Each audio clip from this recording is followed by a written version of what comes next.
Assalamualaikum warahmatullahi wabarakatuh. Berjumpa lagi dengan saya di kelas kimia analisis. Pada kesempatan kali ini kita akan mendiskusikan mengenai materi kromatografi. Oke, langsung saja.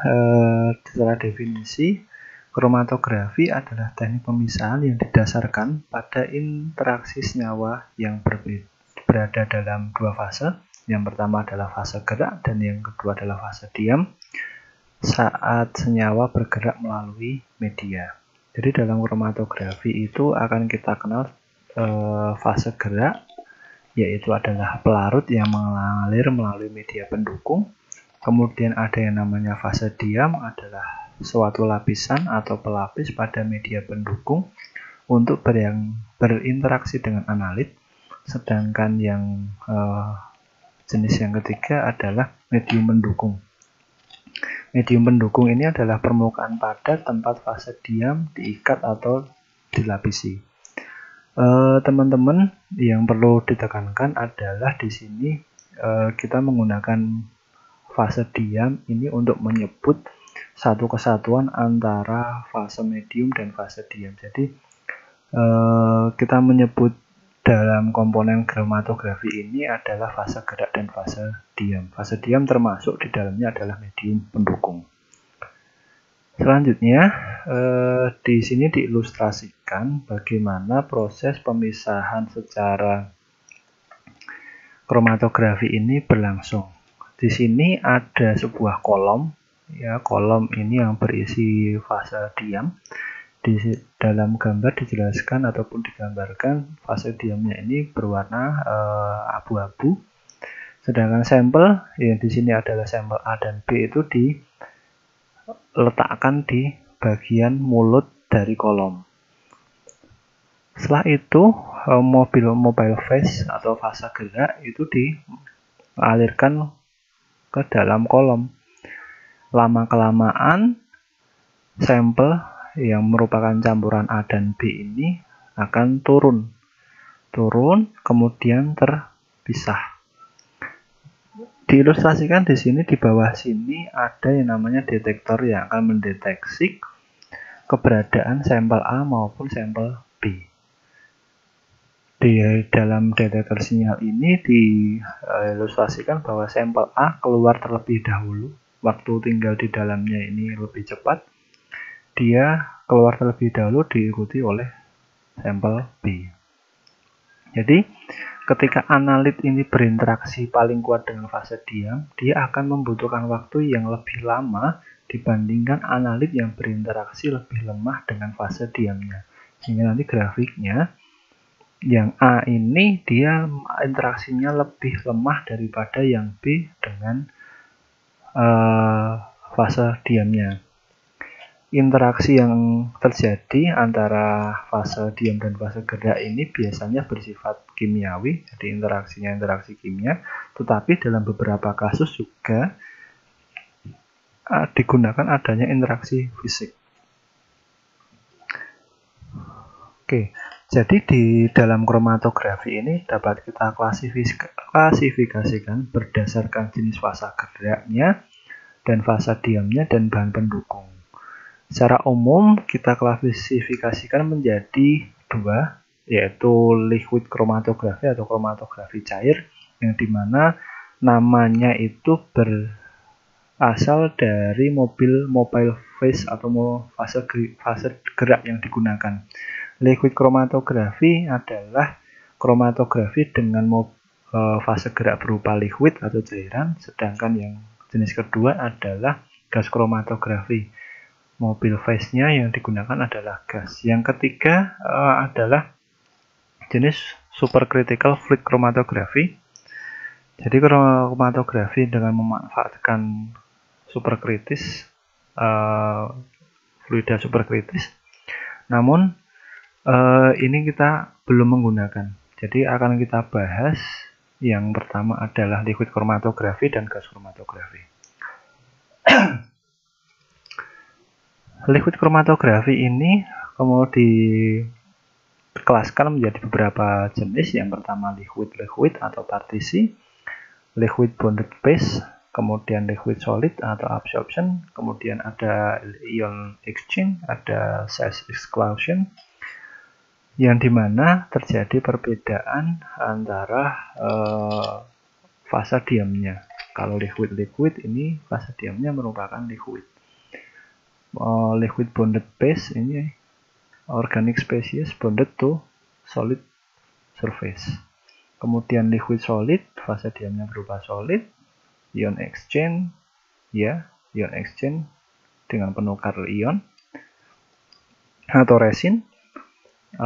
Kemudian yang terakhir adalah phase exclusion, adalah interaksi dari polimer solid.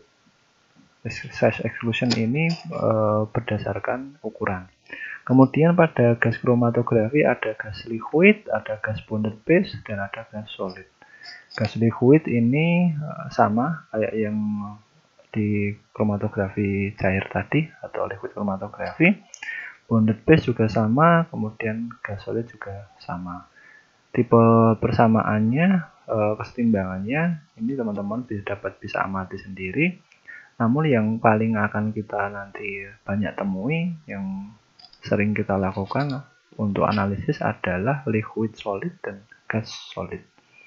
Bonded phase juga akan banyak, tapi nanti penggunaannya didasarkan pada kebutuhan untuk apa kita analisisnya. Selanjutnya, pembagian teknik kromatografi yang didasarkan pada fase gerak dalam setiap sistem tadi kita sudah singgung. Yang pertama adalah gas kromatografi dan liquid kromatografi yang didasarkan pada mobil phase yang digunakan. Sedangkan pada gas kromatografi ada tadi sudah gas solid kromatografi, gas liquid kromatografi, dan bonded phase kromatografi. Di sini ada ilustrasi di mana alat dari gas kromatografi yang nanti akan kita pelajari. Yang pertama ada gas pembawa, ini adalah sebagai fase gerak. Ini ada pengontrol laju alir, dan di sini ada injection port di mana sampel nanti akan kita injeksikan, kemudian nanti dibawa oleh fase gerak ke dalam kolom atau kolom. Kolomnya ini nanti dapat berupa macam-macam. Nanti akan lebih detail kita bahas di semester 4. Kemudian ada detektor. Dari detektor ini kita dapat mengamati pemisahan yang dilakukan berdasarkan hasil dari recorder. Selanjutnya adalah liquid kromatografi. Ini tadi sudah kita singgung, ada absorption kromatografi, partition kromatografi, ion exchange, phase exclusion, dan affinity kromatografi.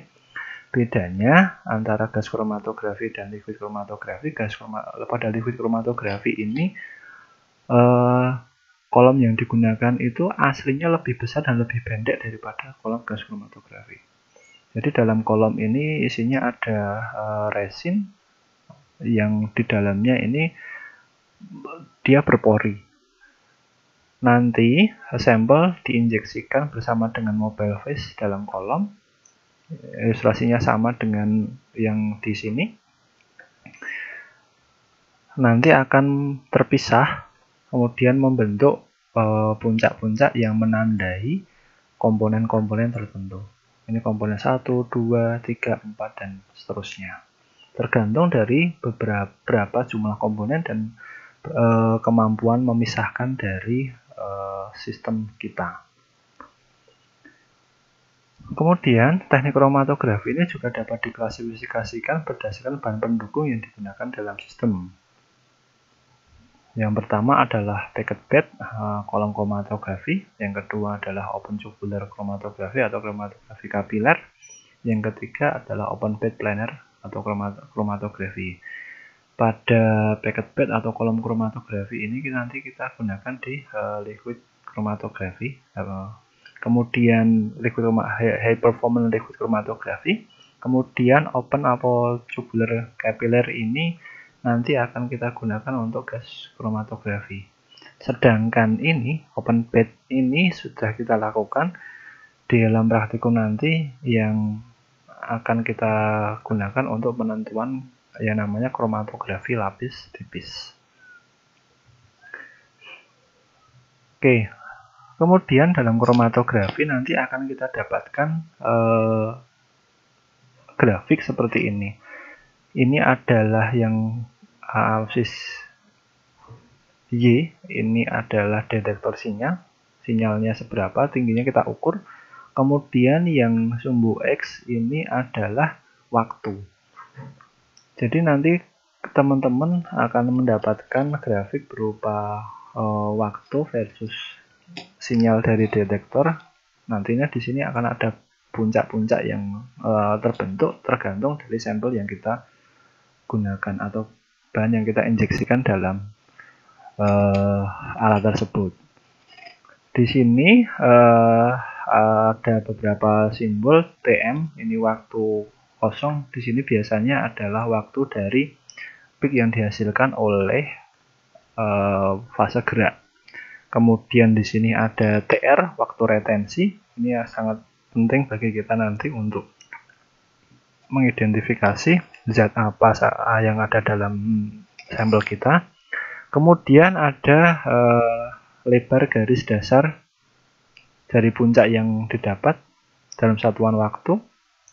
Yang selanjutnya adalah lebar setengah puncak dari puncak yang kita dapatkan. Sebagai catatan, pemisahan zat terlarut dalam kromatografi ini tergantung pada dua faktor, yaitu faktor yang pertama adalah perbedaan dalam retensi zat terlarut, yaitu perbedaan waktu atau volume elusinya. Yang kedua adalah lebar puncak zat terlarut yang cukup sempit, efisiensi yang baik. Sehingga nanti gini, dalam pemisahan menggunakan kromatografi ini tujuannya adalah yang pertama kita membuat puncak yang sempit, yang kedua puncak tersebut terpisah secara jelas. Oke, jadi puncak-puncak ini menunjukkan puncak pada waktu ini menunjukkan jumlahnya, bukan jumlahnya, menunjukkan identitas dari zatnya. Kemudian lebar puncaknya ini, kalau dia semakin lebar maka efisiensi pemisahannya jelek, kalau dia semakin runcing dia efisiensinya semakin bagus. Efisiensi semakin bagus maka hasilnya semakin akurat dan tepat. Jadi plot serupa, plot seperti ini dapat dibuat dalam volume elusi versus waktu. Jika volume yang digunakan, maka volume fase gerak yang diperlukan untuk mengisi puncak kolom disebut sebagai volume retensi. Dan jumlah fase gerak yang diperlukan untuk mengeluasi komponen yang tidak tertahan disebut sebagai volume kosong. Kemudian retensi zat terlarut adalah waktu retensi atau volume retensi dalam kromatografi secara langsung berkaitan dengan kekuatan interaksi zat terlarut dengan fase gerak atau fase diamnya. Retensi pada kolom tertentu berkaitan dengan perincian dari sebuah sistem tersebut. Yang pertama adalah ukuran kolomnya berapa, yang kedua adalah laju aliran fase gerak. Jadi migrasi rata-rata, laju migrasi rata-rata itu disimbolkan dalam Weber, di mana panjang kolom dibagi dengan waktu retensi.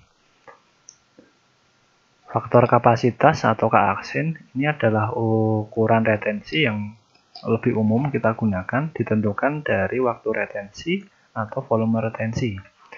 K-aksen sama dengan waktu retensi dikurangi waktu mati tadi dibagi per waktu mati. Atau kalau menggunakan dengan volume ya kita gunakan volume, sama dengan yang di sini.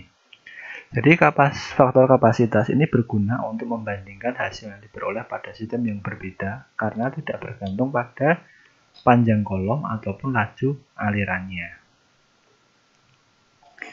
Nilai faktor kapasitas berguna dalam memahami mekanisme retensi zat terlarut karena definisi dasar dari K adalah konsentrasi ini dalam mol fase diam dibagi dengan konsentrasi dalam mol fase gerak. K-aksen ini berhubungan langsung dengan kekuatan interaksi antara zat terlarut dengan antara fase diam dengan fase gerak. Jadi mol dari fase diam dan mol dari fase gerak ini menunjukkan jumlah zat terlarut yang ada dalam setiap fase pada kesetimbangan. Kesetimbangan akan dicapai atau didekati dengan puncak kromatografi. Nanti ketika kesetimbangan di sini nilainya adalah 1, ini dia akan susah untuk dipisahkan. Namun nilainya ketika kesetimbangannya lebih dari 30, konsentrasi mobil fasenya ini jauh lebih besar, maka pemisahannya akan lambat. Untuk mendapatkan yang optimum, maka nilai dari keaksen ini antara 2 sampai 10. Contoh sederhana yang kita akan gunakan untuk menghubungkan nilai keaksen dengan interaksi zat terlarut dalam kolom diilustrasikan untuk kolom kromatografi partisi. Jadi di sini ada kesetimbangan antara fase gerak dengan fase diam. KD adalah konstanta kesetimbangan untuk distribusi ZA antara fase gerak dan fase diam. Dengan asumsi kesetimbangan lokal di tengah puncak kromatografi. Jadi nilai keaksen sama dengan konsentrasi mobil fasa diam dikalikan dengan volume fasa diam dibagi dengan konsentrasi fasa gerak dikalikan dengan volume fasa gerak. KD ini adalah konsentrasi fasa diam dibagi konsentrasi fasa gerak. Sehingga keaksen sama dengan KD dikalikan dengan volume fasa diam dibagi dengan volume fasa gerak. Ketika nilai KD ini meningkat, interaksi zat larut dengan fase diam menjadi lebih disukai dan retensi zat larut atau keaksen ini akan meningkat. Di sini diilustrasikan pemisahan antara dua zat larut membutuhkan KD yang berbeda untuk interaksinya dengan fase gerak dan fase diam. Dapat ditentukan perbedaan ini menggunakan perubahan energi Gibbs, di mana delta G perubahan energi Gibbs ini sama dengan min RT ln KD. Jadi KD antara zat A dan zat B ini berbeda, sehingga nanti ini dapat dipisahkan. Kemudian efisiensi dalam pemisahan ini terkait secara eksperimental dengan lebar puncak zat terlarut. Sistem yang efisien akan menghasilkan puncak yang sempit. Puncak yang sempit ini menandakan perbedaan interaksi yang lebih kecil untuk pemisahan dua zat terlarut. Efisiensi secara teoritis terkait dengan berbagai proses kinetik yang terlibat dalam retensi zat terlarut dalam transportasinya dalam kolom. Jadi efisiensi ini dapat dilihat dari lebar puncak atau deviasi standar sigma dari puncak. Di sini dalam ilustrasi ini WB di sini sama dengan 4 sigma, sedangkan WH-nya adalah 2,354 sigma. Ini adalah asumsi saja untuk sebuah puncak yang dihasilkan. Jadi puncak yang dihasilkan ini bergantung pada jumlah waktu yang dihabiskan zat terlarut dalam kolom keaksen atau waktu retensi. Kemudian jumlah plat teoritis atau N ini dibandingkan efisiensi untuk sistem zat terlarut yang memiliki waktu retensi yang berbeda.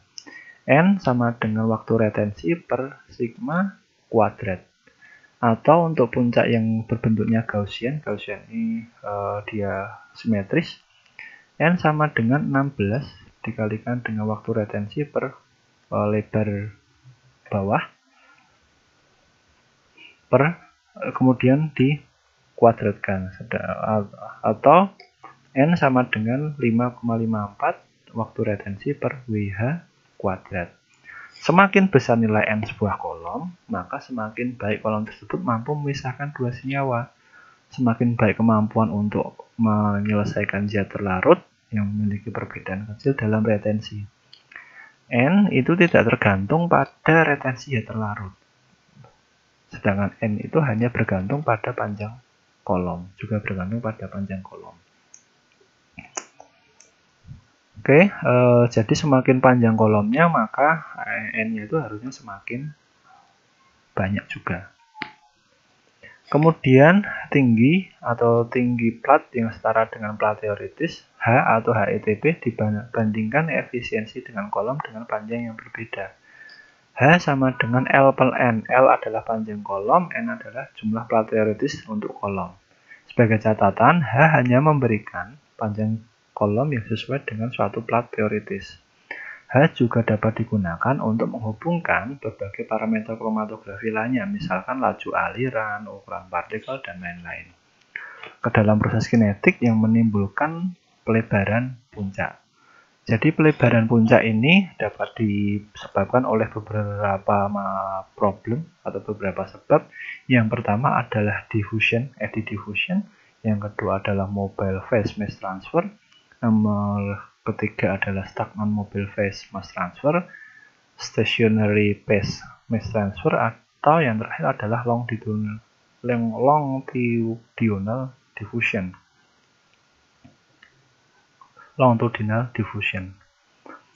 Oke, yang pertama kita bahas satu-satu. Eddy diffusion adalah proses yang mengarah ke pelebaran puncak karena ada beberapa jalur aliran yang melalui kolom. Tentu saja ini adalah kolom yang dikemas. Diilustrasikan seperti ini. Ini adalah sama-sama ZA. Yang pertama jalurnya hampir lurus, namun yang kedua dia berkelok-kelok. Jadi jalur yang lebih panjang akan tiba di akhir kolom. Oke, ketika yang pertama ini jalurnya lebih panjang, dia akan tiba di sini. Kemudian yang kedua dia akan di sini, dan yang ketiga dia lebih di sini. Jadi semakin panjang jalur, maka waktu yang diperlukan adalah semakin lama, sehingga puncak dari puncak yang terbentuk ini akan melebar seperti itu. Kemudian penyebab yang kedua adalah mobile phase mass transfer, ketika proses pelebaran puncak yang disebabkan oleh adanya profil aliran yang berbeda dalam satu saluran atau partikel pendukung dalam kolom. Zat terlarut di tengah saluran bergerak lebih cepat daripada yang di tepi.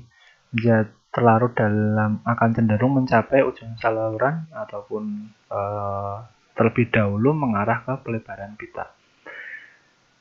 Jadi dalam aliran seperti ini, yang tengah itu akan lebih cepat daripada yang pinggir, dikarenakan dia akan ada interaksi dengan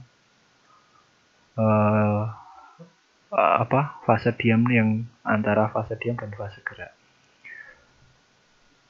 Derajat pelebaran pita karena difusi atau pusaran dan perpindahan massa fase berat tergantung terutama pada yang satu, ukuran bahan yang digunakan untuk packing, kedua adalah laju difusi zat terlarut.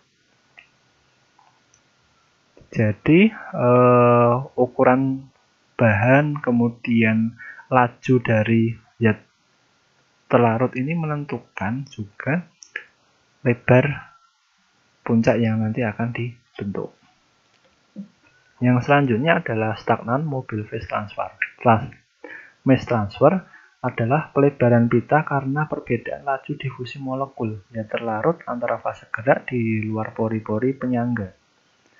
Jadi fase gerak yang mengalir ke fase gerak di dalam pori-pori penyangga, fase gerak stagnan. Karena zat terlarut tidak bergerak ke dalam kolom ketika berada dalam fase gerak stagnan, zat terlarut tersebut menghabiskan waktu lebih lama di dalam kolom daripada zat terlarut yang tetap berada dalam fase gerak yang mengalir. Ini ilustrasinya kayak teman-teman kalau masuk ke dalam ceruan itu, dia akan di sini mungkin muter di sini baru keluar. Berbeda dengan yang di sini lalu ke sini. Semakin dalam ceruan, maka semakin lama dia akan tertinggal baru bisa keluar.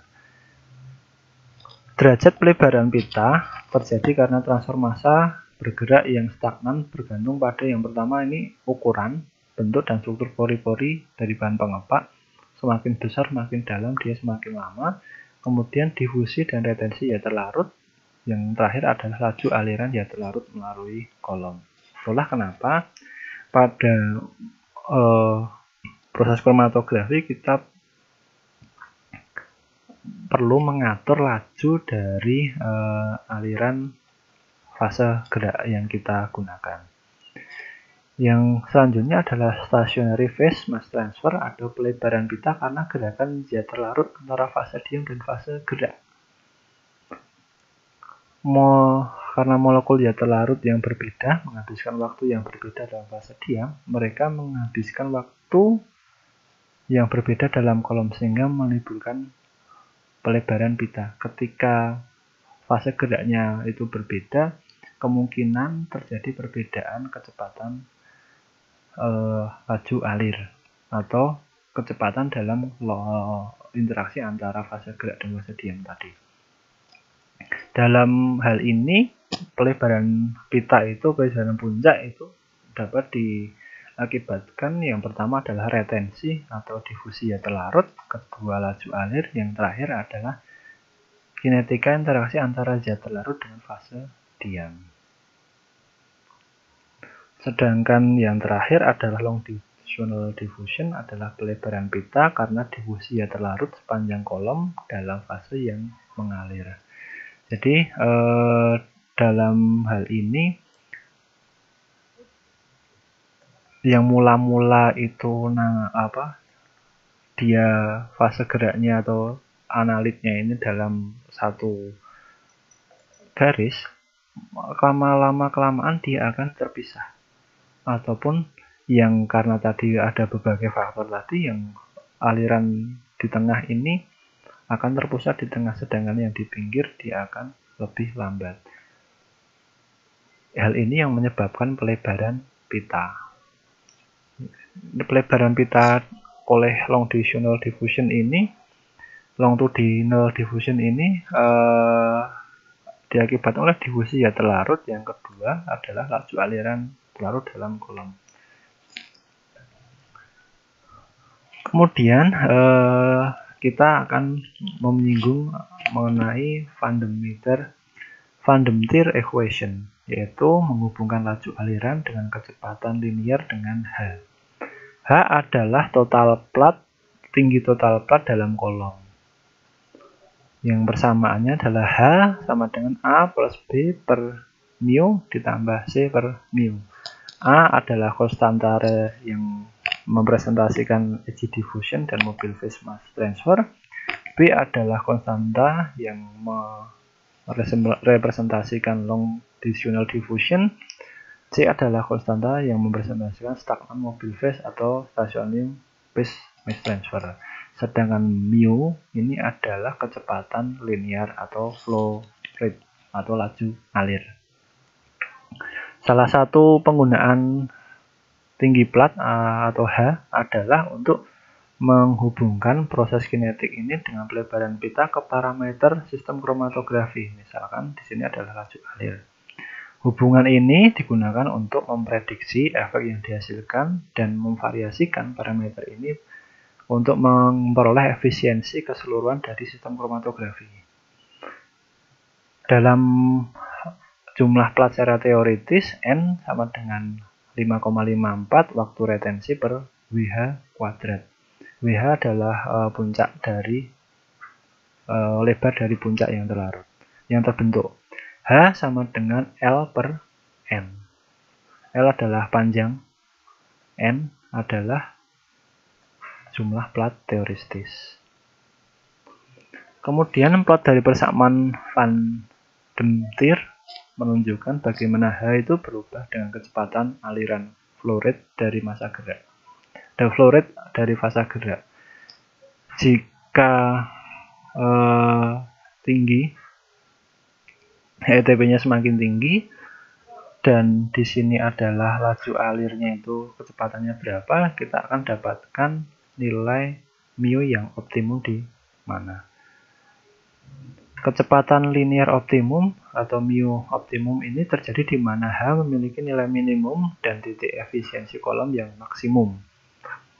Mu optimum ini mudah dilakukan untuk kromatografi gas, tetapi biasanya terlalu kecil untuk kromatografi cair yang membutuhkan laju aliran lebih tinggi dan optimal untuk pemisahan senyawa. Jadi mu optimum ini antara kromatografi gas dan kromatografi cair itu adalah berbeda. Kemudian nomor 4 kita menentukan pemisahan zat terlarut. Faktor pemisahan atau alfa ini adalah parameter yang kita gunakan untuk menggambarkan seberapa baik dua zat terlarut dipisahkan oleh sistem kromatografi. Jadi alfa itu adalah hasil dari faktor kapasitas zat terlarut pertama dibagi zat terlarut kedua dibagi faktor kapasitas zat terlarut pertama. Sedangkan K-aksen adalah waktu retensi dikurangi waktu mati dibagi dengan waktu mati. Nilai dari alfa itu setara dengan 1:1. Kalau dia nilainya 1:1, biasanya menunjukkan pemisahan yang baik. Kemudian ketika sudah kita dapat nilai alfa yang baik, apakah kita tidak mempertimbangkan efek efisiensi kolom atau lebar puncak? Atau kita hanya mempertimbangkan waktu retensi saja? Kita hanya mempertimbangkan efek efisiensi kolom dan pelebaran puncak, itu mungkin akan menimbulkan pertanyaan, ini kok analisisnya menjadi lama ya? Waktu retensi dapat kita perpendek juga. Resolusi atau RS adalah antara dua puncak, ukuran kedua dari seberapa baik puncak itu dipisahkan. Jadi sebaik tidaknya pemisahan itu, yang pertama tadi adalah alpha, separation factor, yang kedua adalah resolusi. Jadi resolusi ini adalah waktu retensi dan lebar baseline dari puncak elusi kedua dikurangi yang pertama dibagi dengan WB2/WB1/2. Jika nilai RS itu adalah 1,5, ini adalah pemisahannya dia ideal. Namun ketika kurang dari 1 ini dia belum terpisah. Namun ketika sebagian besar pemisahan untuk alat itu nanti hasilnya seperti ini. Idealnya adalah seperti ini. Jadi puncak 1 ke baseline, kemudian puncak 2 ke baseline. Ini sebelum baseline tersentuh, dia sudah naik lagi. Jadi nilai resolusi ini lebih dipertimbangkan atau lebih ditekankan dibandingkan dengan efisiensi pemisahan.